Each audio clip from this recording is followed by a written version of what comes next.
Hmm. All your vitals appear to be steady.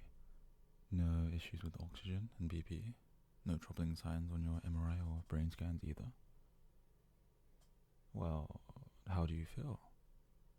Any aches, nausea, troubling thoughts? Even just a general feeling that something might be off? Nothing? Nothing at all? Well, that's wonderful. Your treatment is going all according to plan. And if my guess is correct, you'll be all sorted out by the end of the month. Only 2 weeks left. How exciting. I'm sure you're looking forward to not spending an entire day each week being poked and prodded by me. Thank you for not kicking up too much of a fuss there. The tests are extensive for your condition, yeah, but I like to be thorough. And as I promised, all of these tests have been and will remain pro bono. Not a single coin will come out of your pocket, don't worry. May as well get a full checkup in that case though, right? Exactly.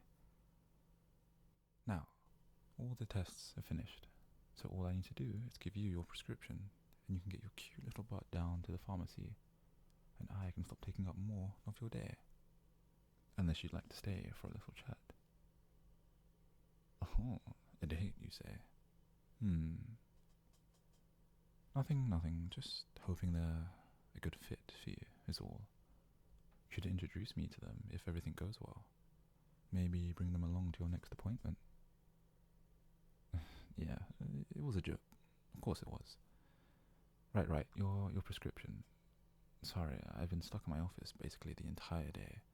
Just that one bit of gossip has got me hooked, to be honest. Let me just get my prescription slip book and...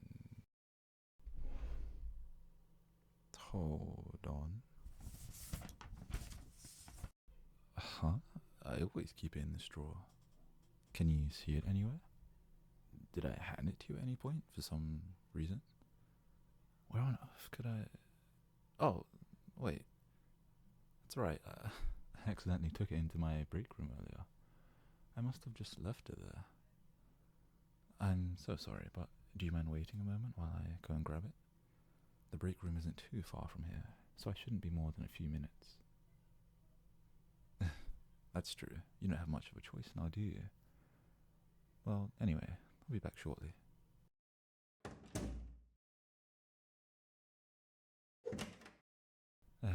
Sorry again for the inconvenience.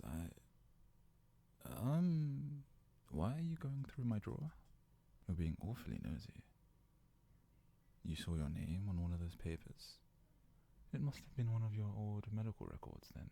Nothing to worry about. You read them? Oh dear. You weren't supposed to know about all of that yet. I wanted to wait until we were a bit further on before revealing all of these details to you. Preferably when we were completely done and the effects of the experiment could not be undone.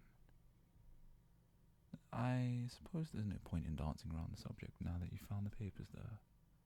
What details have you read already? Just the title and the first few sentences? Project Perfection. It's a bit sci-fi sounding, but it describes my experiments well, perfectly. The intended outcome of my experiments to create the perfect human being. Through a mixture of procedures, medication. According to my hypothesis, I can rid a human of any and all capabilities of becoming ill. No infections, no organ failure, no tumours. Completely and utterly healthy. No capability of becoming ill, which means no capability to die. In the absence of accidents, my perfect human being could be considered immortal. I won't bore you with any specifics beyond that. It's all scientific mumbo-jumbo that even I struggle to wrap my head around half the time, and I'm the one using it 24/7. But don't worry though. I know my implementation of the mumbo-jumbo is correct. You've trusted me with your care so far, and you can continue to trust me with that. I haven't been running these experiments for very long. It escapes me. How long have you been coming to me for treatment? matters to me because you're my first patient, my first participant. That's why you don't see a subject identification number on that paper. It's because you're subject 0. Why did I choose you? Well, as I haven't made this experimentation public yet, I have to choose from my list of current patients. Then I had to narrow it down to those who weren't just coming to see me for a common cold or short-term illness, so it wouldn't seem odd that I was keeping them on for longer than intended. I also then decided it needed to be someone who wasn't on the verge of death, as that could mean they were too unstable for anything to work. I certainly didn't want my first experimentation to be a fast failure. Then, on that one fateful day, your file landed on my lap. Your condition being genetic meant that you would be open to receiving care for as long as I said you needed it, but I didn't interfere with your bodily functions in a way that was too major in regards to my procedures. Not to mention, I wouldn't want to instill borderline immortality to just anybody. There are definitely people who deserve to die in this world. When you came into my office, shoulders drooping from lost hope, a puppy dog look in your eyes as you essentially begged me for any kind of aid, I knew that you deserved to be free from this pain. Deserved to be free from the fear of being debilitated for the rest of your life. You are still the perfect subject 0 for Project Perfection. Not alongside it. Technically, I haven't been treating your condition at all. The fact that your condition has all but disappeared after all these months of experimentation is proof that Project Perfection is all going according to plan. How else would a genetic condition be able to be cured? You said it yourself when you first came to my clinic.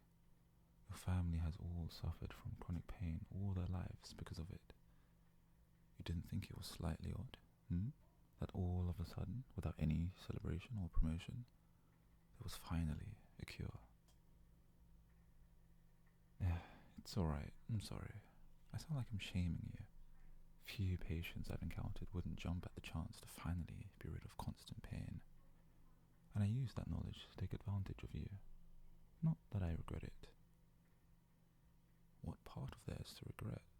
My hypothesis is being proven, and your condition has improved immensely.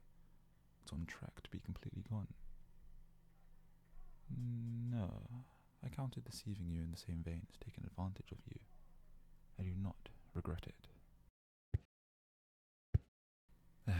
Just think about it objectively, just for a moment. What have I done that is really that bad? It may have been by mortal means, but I have cured you. I have made you better than before your condition developed. There was always a risk that it would go wrong. I can't deny that. But haven't I been proactive in ensuring that I could catch it? We always joked about the amount of tests I run. It's to ensure you aren't growing eyes inside your stomach, or your brain isn't functioning like a kangaroo's. I'm doing my best to take care of you in my capacity as your doctor. You are going to be perfect. The culmination of my life's work will be seen through you, a perfect you. Do you know how happy that makes me? How glad I am to have met you? We were made to meet, I'm sure of it.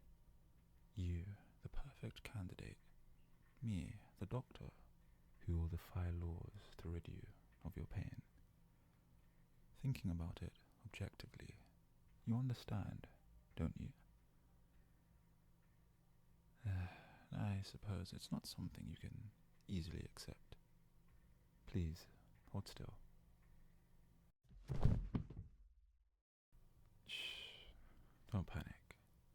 What I just injected into you is only a mild sedative. It will have no adverse effects on your health, dear. I always keep one on hand when I have you on my schedule.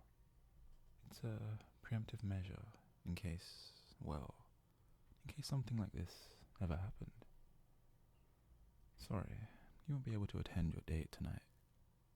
I'll make it up to you later. How about we go on a date instead? I'd love to get to know you outside of your biology. It looks like you can't move your tongue anymore. Well, there's no real reason to resist at this point. You'll be asleep soon enough. And by the time you wake up, you'll be able to appreciate your perfection. Well then,